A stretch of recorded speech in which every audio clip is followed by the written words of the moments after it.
feet deep, 8 foot wide. So be mindful you don't drop your gadgets inside. They would harvest rain from the roofs, keep them here. This is what they would use to cook for the slaves, give them to drink, and as well clean the women before they were sexually abused. Women in the castle were raped. Before that, they had to clean them first. I'll be touching on that as we move down to the female slave time. It is still serving its intended purpose. It's still a reservoir. But now we've connected this to the national grid.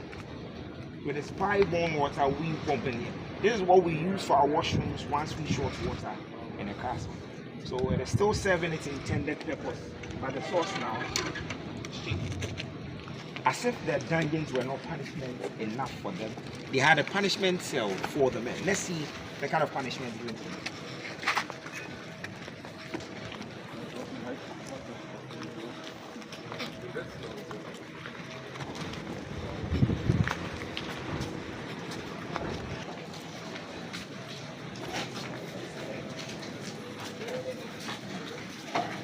So we watch our heads.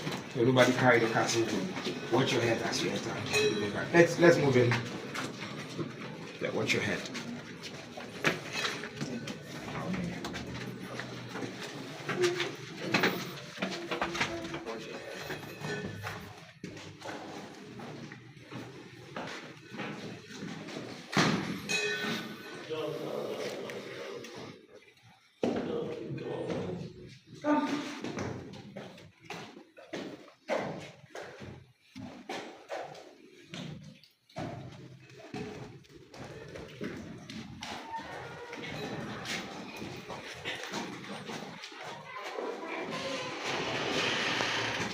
The condemned cell, otherwise known as the room of no return.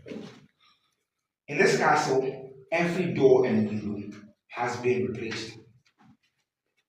What we have outside is the only original door left in the castle. I'll give you a chance to inspect the door before we proceed with the tour. It is made of a wood called pitch pine wood, coated with copper. If you know your woods very well, you know pitch pine is one of the strongest woods in the world. A little variability in here, you can feel the heat. Imagine those left in here with all the 3 doors shut. They were to die of starvation and suffocation. No food, no air, no lights, no water, nothing to die. Those brought in here were considered rebellious. Too aggressive, you are locked in the first chamber of the male slave camp. If yours exceeded the aggression, you tried to escape. You fought the officers. If you saw yourself a freedom fighter and you gave them a hard time in the castle, you are first given a good beating at the courtyard. Then you are dragged in here and left to die. The most painful bit is if at any point in time they brought a number of people in here, until the last man among them dies, nobody left this room. It is to tell you if you were strong and resilient to stay alive for long, for days, you would have to endure the stench of rotten and decaying corpse you died. They then dragged them outside, display them at the courtyard for those who stubborn brought back to see what happens to those they could not contain. Here, it was designed to serve as a deterrent to the living and as well to bring them mentally. Initially, a storage room converted to serve that purpose. At a point in time, the rebellions in the castle became rampant. They had to institute a punishment scheme to calm them down. Thankfully, no one dies in here today, so we'll hire them outside. But please watch your heads. Watch your heads. Last one. Please watch your heads.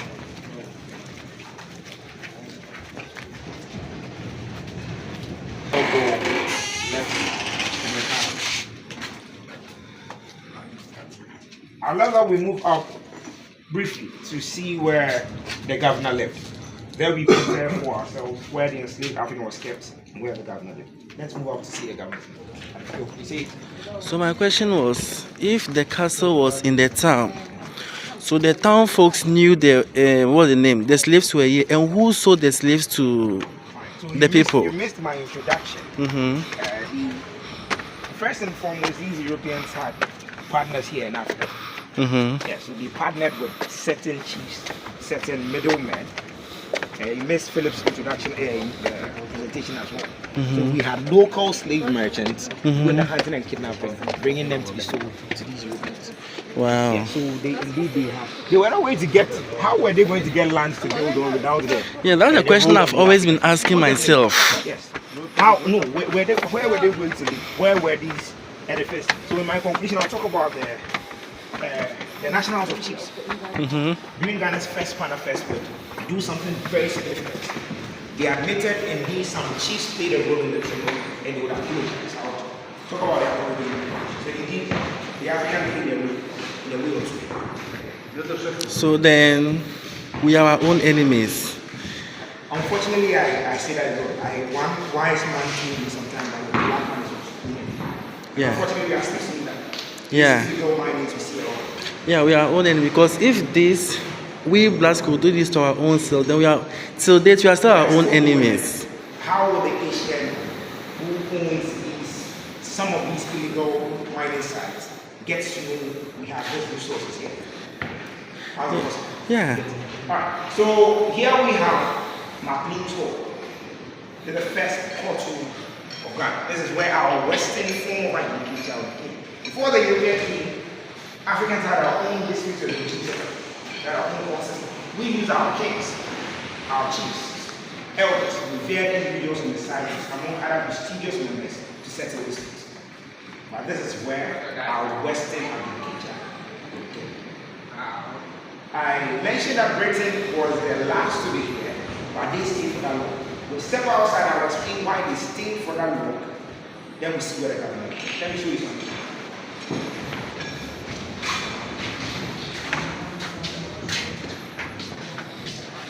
So let's look up on top of the hill there. We see a white structure with a brown roof way up the hill. Up the hill. That is Fort William. So that's the Fort William. So Britain had two watchtowers for the castle. They had William and Victoria, serving as a security backup for the castle. He had 150 soldiers stationed here in the castle, as well as soldiers in these forts. These were to overlook land and sea, more as a watchtower for the castle. Once they saw enemy ships from the sea or intruders from the land, in the mornings they alert the castle with red flags. Afternoons they use reflections from mirrors. Evenings they use torch. So yes, here picking up these signals, mount the cannons we see spread around the castle. They load them with gunpowder. Pushing in the cannonballs and lighting fire at the back is shot, perforating holes in the incoming ships. The big ones travel as far as 800 meters. The middle ones 400. The small ones are the deadliest of it all. It just goes 100 meters. Those ones have balls with holes inside loaded with gunpowder. They hit and they explode. So if you're able to maneuver your way to the shore, you are met with a mortar. This explains why Britain stayed for that long. Because once they took charge of this land, they made sure the place was heavily guarded, heavily fortified. You see the art shop today. This was the barracks or the garrison for the soldiers. Center part served as a canteen.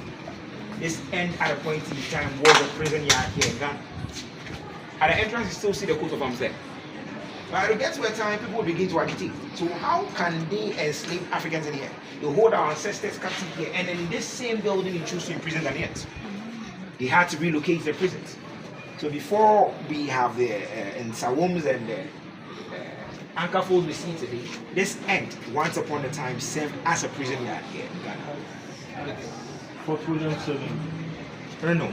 Now, of the over 40 we have, we just have 17%. Now you go there at your own risk. You can see Fort Amsterdam, that is still under Ghana Museums and UNESCO. Yeah. So who is taking care of it? Unfortunately, They should add it to it. most I mean, I don't know, maybe he's in the pipeline, they're working on The that. gentleman asked a very interesting question. But then one thing you shouldn't also forget is that, as he said, 150 army officers stationed here. You have a few of them there. If you look at the pictures downstairs, you see them. So this space was heavily militarized. Yeah. 1, 2. One of the things that was used to get things going was interracial marriages. So all the spaces were occupied hugely were mixed-race children who own allegiance to both the Ghanaian community and the Europeans. And thirdly, because this is an Akan state, it's a matrilineal inheritance. So you inherit from your mother's side, not your father's side. So if an European gets married to an African woman, he as fully an indigent of this city can even become a chief in this city above you who doesn't come from the royal house. Yeah. So it's quite technical, it's not straightforward. Okay. Right. Let's see what the governor did. Thank you. You're welcome.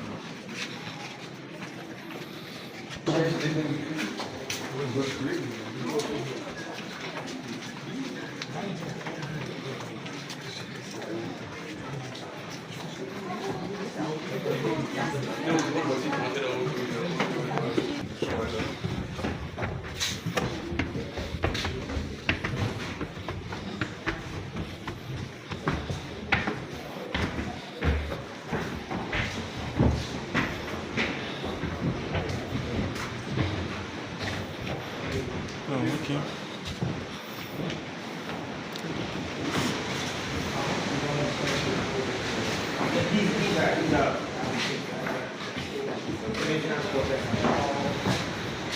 Alright, so we can take a guess where we are. This is a governor's living room. This is a living space for one person. Those that have seen the Middle East examples, if you are able to count the holes on the walls, from the first to the fifth have a total of 9. So 9 small holes on the walls serve as a source of light and ventilation for up to 1,000 men. If you take your time to count the windows here, there are 9 windows for one person. It speaks to how well ventilated this space was. Let's see the bedroom.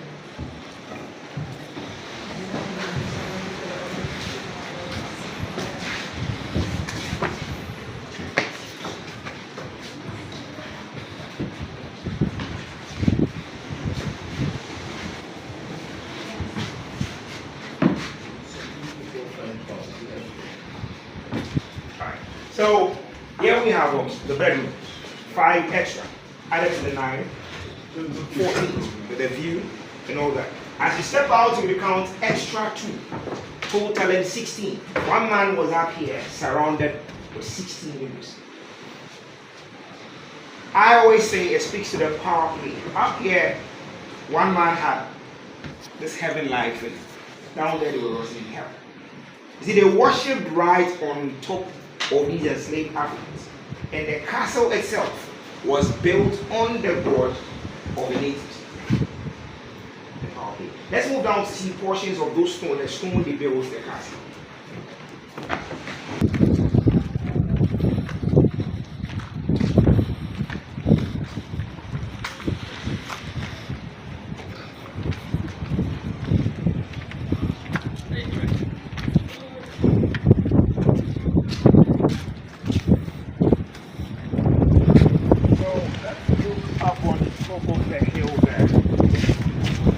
There, we'll see another white structure up the hill. See it? That is Fort Victoria. And in the bush, you see another white structure there. Yeah. That is Victoria. They had William and Victoria as a security backup for the castle. When clear view, this time here into the view, it points straight to the fort. So a soldier is always stationed here, waiting for signals from Victoria. They had one for William as well. And this is a communications room for Fort Victoria. And those that just came, if you look up the hill in the bush, you see a white building in the bush. That is Fort Victoria. From back end you see a rock. This entire edifice sits on a rock. And this was the regional school of the Navy. Now here this is the leader of the 7 boards here.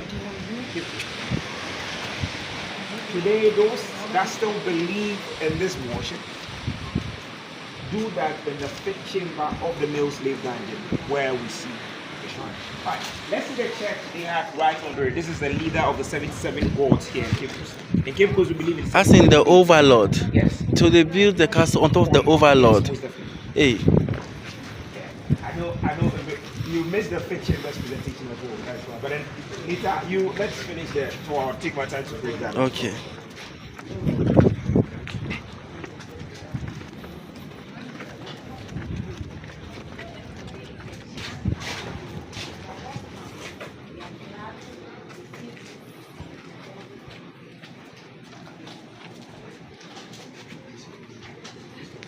church. To the church. And then we saw a spy hole in the third chamber. This is a spy hole. From where this is situated at the entrance, before you enter this church to pray, you see the slaves, you hear them cry, you smell them before you enter to pray. I always ask the same question repeatedly. What kind of God were you going to worship in here, knowing exactly what was right beneath you? This doubled as a classroom door for the mulattoes. The children born out of the ring were educated here in the church. I'll talk about them as we move down to the field. Today it is a children's library. So we open this after school hours for the kids in the community to come read the ones that are in school. It's open. For those that want to see, you can just have a quick look inside and you see what it is. So now it's a children's library.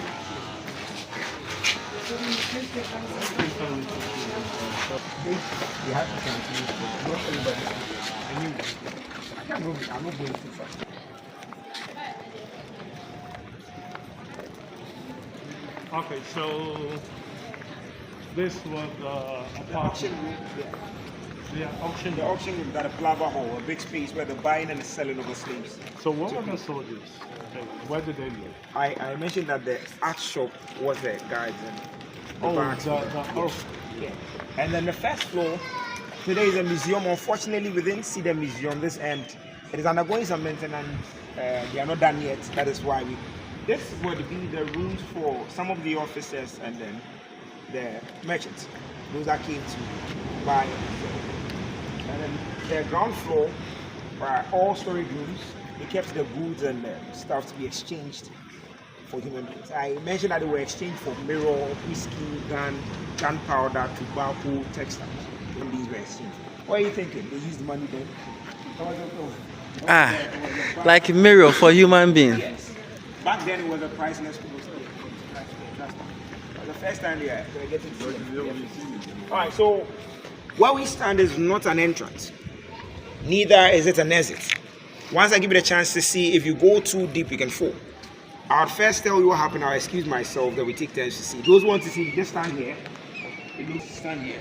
Alright. So in the fifth, these are just portions of the tunnel. They had soldiers stationed at vantage positions to have a head count to confirm that the numbers moving through the entrance were the same marching through the door of no return. They were not going to lead them through there because of how dark it was down there.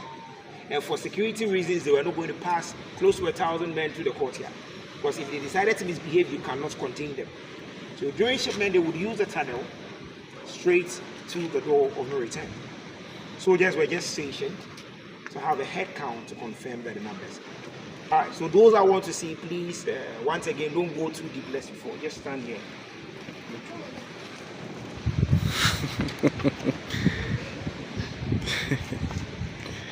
I didn't know I would find myself having to speak to others. Alright, so here we have the exit points of the underground tunnel. From the fifth chamber where we saw the shrine, this is where they would exit from. Sealed 1834, just like the entrance, to mark the end of the tree in the castle. Then we have the initial door of no return, something very small. The enslaved African will have to bend, squeezing through this one at a time. They had to seal this end because the sea sits right behind the castle. The waves came in to disrupt business. They have to seal this end, relocating the door of no return. Let's see where they took the door of no return. A female punishment cell.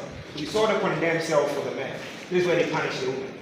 This would serve as the only source of light and ventilation for them, and they were fed once a day. It means, unlike the men, they were not left to die. They were kept here for a period between 7 to 10 days, but were fed once every day. I would ask, what will a woman do to also merit a punishment cell? This was designed for those that refused them, those that said no to their abuses. If they were taken inside and they resisted, they were brought in here for a period between 7 to 10 days. Fed once a day. If after that you still do not submit, they are given the cannon balls, a very small size, 3 of such balls to carry. I always say I doubt any man in my group can hold 3 of those balls for up to 30 minutes without resting. We can try once we are on the top. You can carry all the 3, but how long can you hold them? You can carry them. How long will you endure? A woman is ordered to carry these balls. If any should fall, she is consented to them. And as you tell, no candidate of rape was ever able to escape the abuse. One single out. Because regardless of what they did, they definitely had their way with you. This was designed for those that said no. The hole we see down there is where they urinate. And let's see the female statement.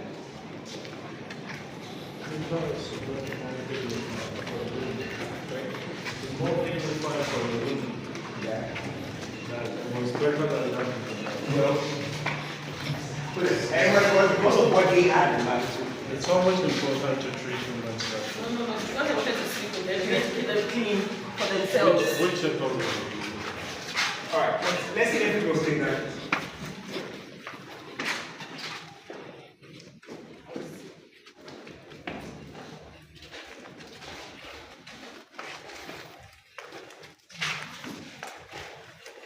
So, the female slave diamond. They had 2 holding cells for the women. So the first one here, second is right. Go see this. Between 150 to 200 women were held in each. Conditions for them similar to that of the men. But I always used to say to me, treatment for the women to me was worse if you compare to the men. As if you put aside the fact that these women were sexually abused, women menstruate monthly. So if you're a lady held in here for 4 months, you'd have to repeat that cycle 4 times. Picture a lady today in the era of sanitary wear, flowing heavily in the course of the day, not getting a chance to take a shower at the end of just 1 day. The discomfort she feel. Now revisit someone here 4 months. The cramps that accompanies menstruation, the infections, the discomfort felt in here. That's why it's a treatment for them as well. I mentioned around the world they had to clean them first before the abuse. They could not stand the stench emanating from them. And it's also tell you the only chance a woman got for a shower in the castle was that she was a candidate for rape. Just imagine 4 months in here, no one finds you attractive enough. That is 4 months in here without.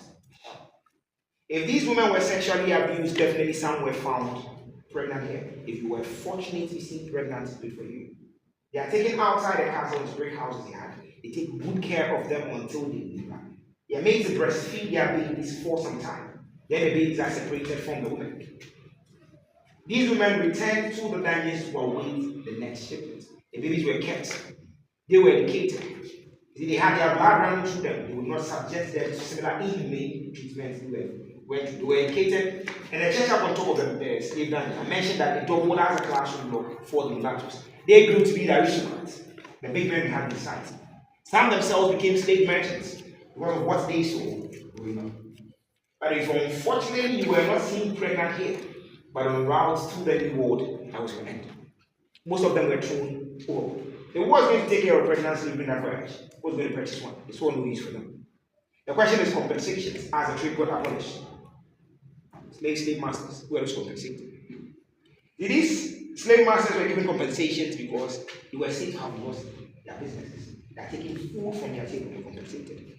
Up until now, we hear calls for reparations. Reparations are basically compensations for the harm they did to humanity. If you get to read How Europe Underdeveloped Africa by Walter Rodney, there is still this conception that Africa still suffers the impact of the transatlantic human trafficking. The chunk of the human population was uprooted. For any nation to develop, human resource comes in hand. That is federation compensation. Yes, I think 3 years ago, the president of Ghana would join the call for reparations. He admonished African leaders to demand for compensations. And once he started the call for reparations, I had a conversation with my boss that to me, reparations should go to Africans in the diaspora.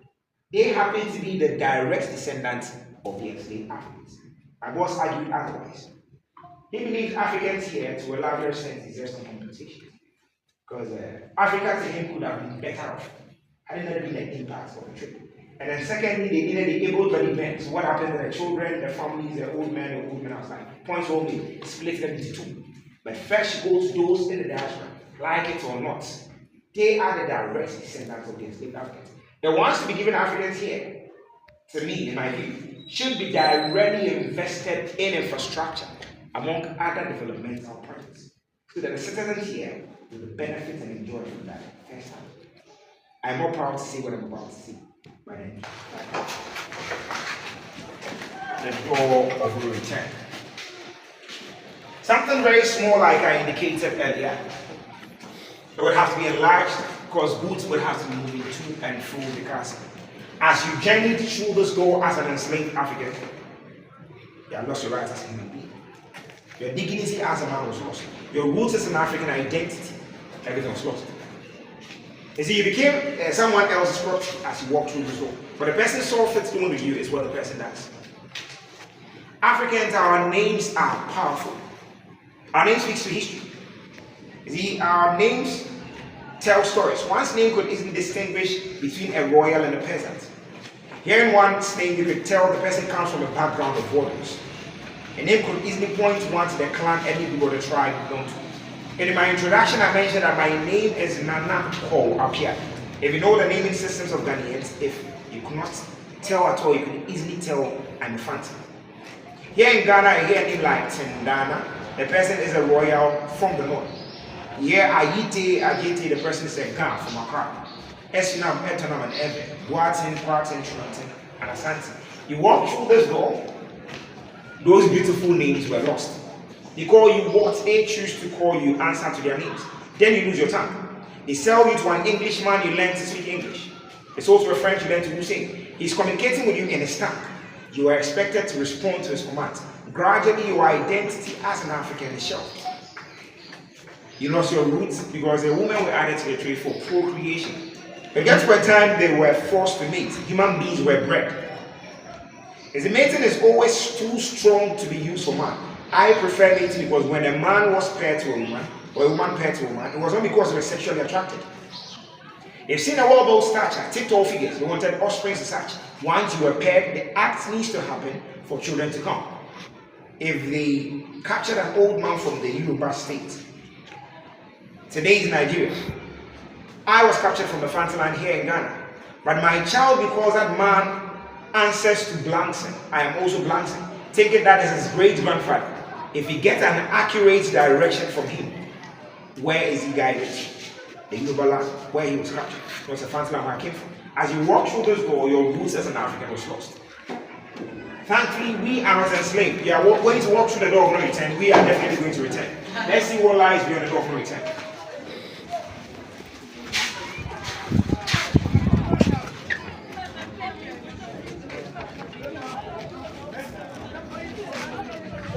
Through the door of no return. Back in the day, we'd have been met with a boat here, straight to the ship. Let's see what's up to this level. I'll explain why it is back like this. So where we stand was a rocky and a shallow coast. The nature of the ships they brought and the nature of the sea would not allow these ships to come ashore. They had to dock far from shore. Then they come here with boats and canoes for the enslaved Africans. We see some rocks here. The sea defense, very recent, a little over 3 years old. So because of sand winning activity here, the sea was gradually moving into the township. So this is an initiative by the government to hold the sea back to keep that menace. Sailing to these ships, history says some of these enslaved Africans saw prestige in death. Some chose death over captivity. They had a belief that if they died here on their land, they would come back to life again. The Africans believe in reincarnation. If you die, you'd come back. Sailing to the ship, some would decide to jump overboard, killing themselves. History says indeed some chose death. Others were just unfortunate. Tied together with those that wanted to. Once those ones decide to jump overboard, unfortunately they have to drag those tied together with them straight. But if you survive to the ships, they are part themselves. Head, tail, then their voyage began. Let's then briefly to look up on top of the door. So on top of the door we see the door of return. In 1998, Ghana will celebrate emancipation, our maiden emancipation here.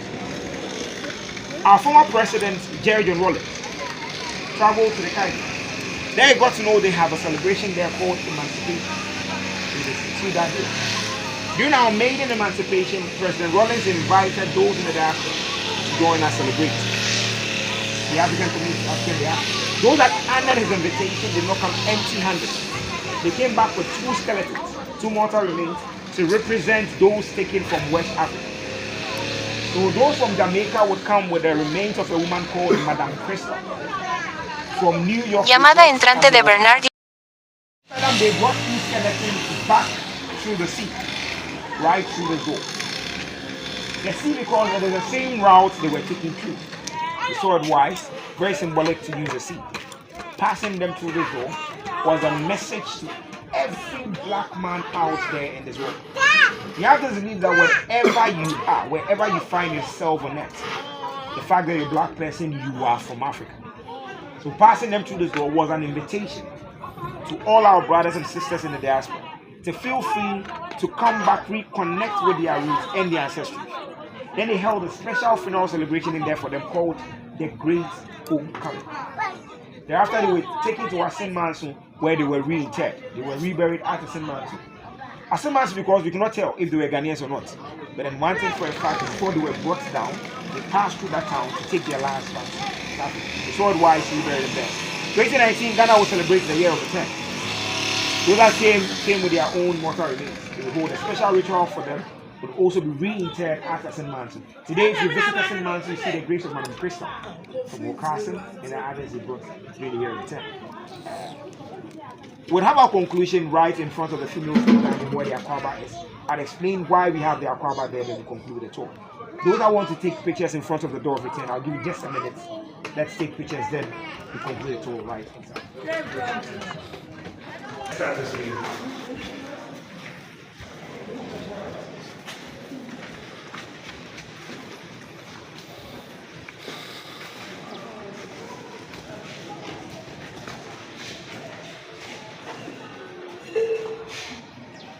I believe if not all of us, most of us have seen this word before. You know the word. You know what it means. Yeah. So this comes from an Akan word. Akwa-aba. Akwa-aba means welcome. It comes from an Akan word, Akwa-aba. Akwa in Akan means you left. Aba, you return. So Akwa-aba. You left, you return. The Huniah Castle, for some, we come with diverse reasons.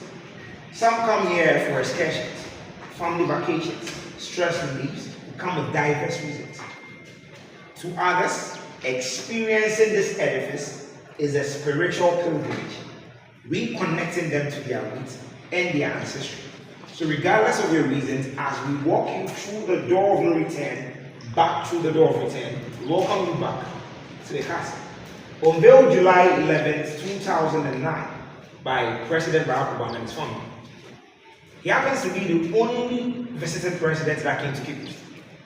Every other president does his business in Accra and they leave. The Obamas would visit this edifice because Michelle, his wife, believes she traced their ancestral roots from this very edifice. Their tour would begin from the door of return upwards. They would unveil this flag before their tour officially began. In 1992, the National House of Chiefs presented their own plaques to the castle. They asked us to say sorry for whatever roles their predecessors played in the transatlantic human trafficking. They admit the role of some African chiefs. If not for anything at all, the lands the forts and castles sit on were given to these Europeans by their predecessors. Some sold their prisoners and captives of war to them.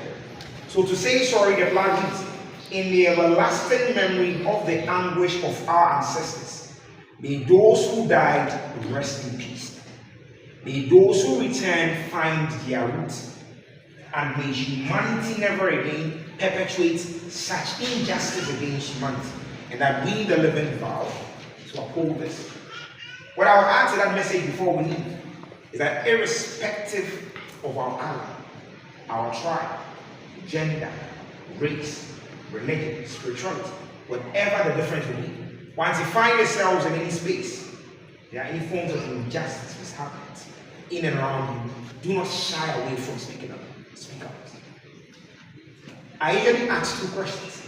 First, the European was alien to Africa. They were strangers on our land. How on earth were they going to navigate our land without the help of certain Africans?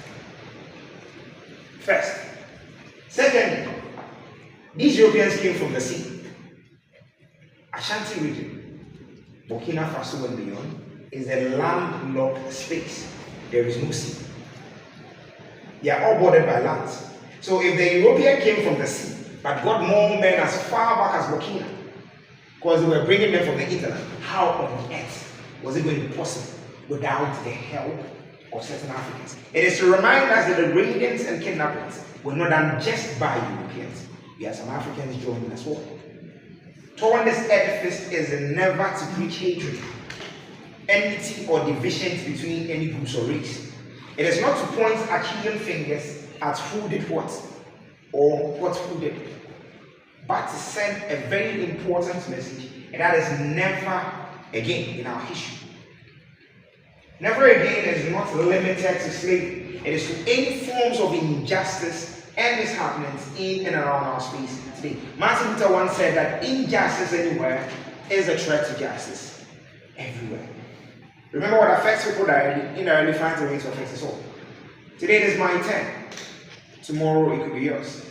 If you help me extinguish or fight mine, it doesn't even extend to you in the first place. I am not the best person to give you a most accurate account of the happenings here in the castle. No. And these walls had mouths, and they could speak for themselves. The best, most accurate, probably worse, will come from them than me. You're seeing the dungeons today with no doors, very empty. Ask yourself if slavery is over. Injustice in our communities, racism, child trafficking, child prostitution, among other vices. My parting message to you today is never again. And as we move beyond these walls, irrespective of the difference, you find yourselves in any space, there are any forms of injustice which is happening in and around your space, do not keep quiet, speak out. Perhaps your words could be that last straw that can cause and effect the change in your home. Let us all help in our own little ways to make the world a better place.